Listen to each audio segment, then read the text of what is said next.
kepada aturan, semuanya akan berjalan tidak lancar. Bakalan terjadi Tidak ada yang akan menolong Hanya kita. berorientasi pada kehidupan di akhirat, tetapi juga Bismillahirrahmanirrahim. Assalamualaikum warahmatullahi wabarakatuh.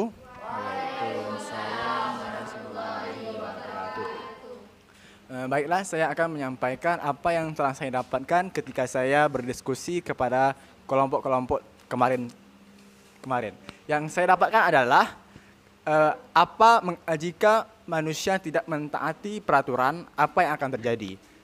Jika manusia tidak taat kepada aturan, semuanya akan berjalan tidak lancar. Bakalan terjadi permusuhan, akan terjadi kecelakaan dan sebagainya. Kenapa? Ketika kita membuat kebijakan, pasti telah ada sesuatu yang akan diterapkan. Namun jika kebijakan itu tidak dilaksanakan, tidak diterapkan dalam kehidupan sehari-hari, maka itu akan mengganggu segala hal yang berhubungan dengan kebijakan itu. Seperti kita jika membuat kebijakan atau peraturan ketika berlalu lintas, misalnya jika kita melewati lampu lalu lintas, sudah ada aturannya, yaitu ketika lampu merah semuanya harus berhenti, dan jika lampu hijau silakan untuk berjalan.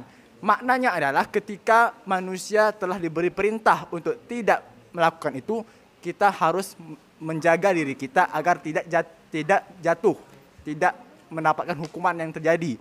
Seperti jika kita melewati lampu lalu lintas, lampu merah, namun kita melanjutkan saja, tidak berhenti, berarti kita telah melanggar peraturan lalu lintas. Akibatnya adalah akan terjadi kecelakaan, bisa saja membuat kecelakaan bisa saja mencelakai orang lain dan sebagainya. Itulah mengapa kita harus mentaati peraturan-peraturan itu. Jika kita mentaati perintah-perintah Allah, kita akan mendapat pahala, kita akan mendapatkan hikmah-hikmahnya. Namun jika kita melanggar perintah-perintah Allah, kita akan mendapat dosa dan mendapatkan berbagai macam hukuman-hukuman yang Allah telah berikan. Itulah yang saya dapatkan dari kelompok saya kemarin. Mudah-mudahan dapat jadikan pelajarannya. Terima kasih. Assalamualaikum warahmatullahi wabarakatuh. Assalamualaikum warahmatullahi wabarakatuh.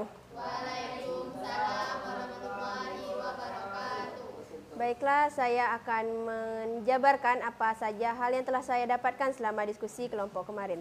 Jadi yang pertama, mengapa manusia harus berkompetisi dalam kebaikan? Karena sebuah kebaikan itu tidak boleh ditunda-tunda. Setiap ada kesempatan, maka kita harus segera mengerjakannya. Tidak boleh menunda-nunda. Apalagi berkompetisi dalam kebaikan untuk mencari ridha Allah Subhanahu wa taala.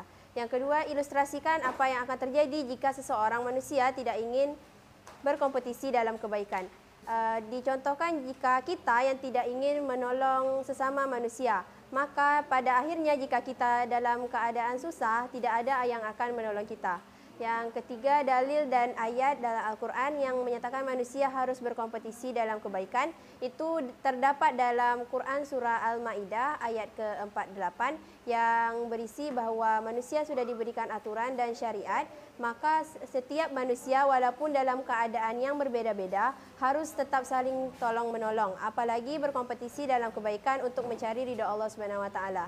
Sekian dari saya yang telah saya dapatkan selama diskusi. Wassalamualaikum warahmatullahi wabarakatuh.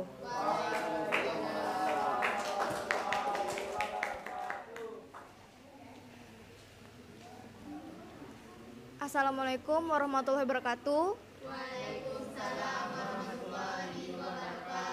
Saya akan menyampaikan hasil diskusi dari kelompok saya kemarin. Mengapa manusia harus bekerja keras? Karena seorang manusia diwajibkan untuk memenuhi kebutuhan dan kepentingan kehidupannya.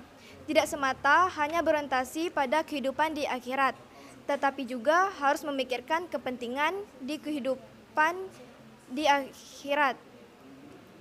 Dan untuk memenuhi sesuatu yang diinginkan, maka dari itu setiap manusia harus bekerja keras. Adapun ilustrasi yang terjadi jika manusia tidak ingin bekerja keras. Yang terjadi, manusia akan menimbulkan niat tidak baik seperti melakukan kejahatan. Contohnya, mencuri, menipu, ataupun bisa menjadi koruptor. Dan manusia akan terdorong untuk bermalas-malasan, menimbulkan niat untuk meminta-minta ataupun mengemis dan menghayal tanpa adanya usaha. Dalil yang terdapat pada manusia tidak ingin bekerja keras yaitu terdapat di surah At-Taubah ayat 105. Adapun hadisnya yaitu Nabi Muhammad SAW, beliau bersabda, tidak ada seorang pun yang ingin makan lebih daripada hasil usahanya sendiri. Sungguh Nabi Daud alaihissalam makan hasil usahanya sendiri. Wassalamualaikum warahmatullahi wabarakatuh. Waalaikumsalam.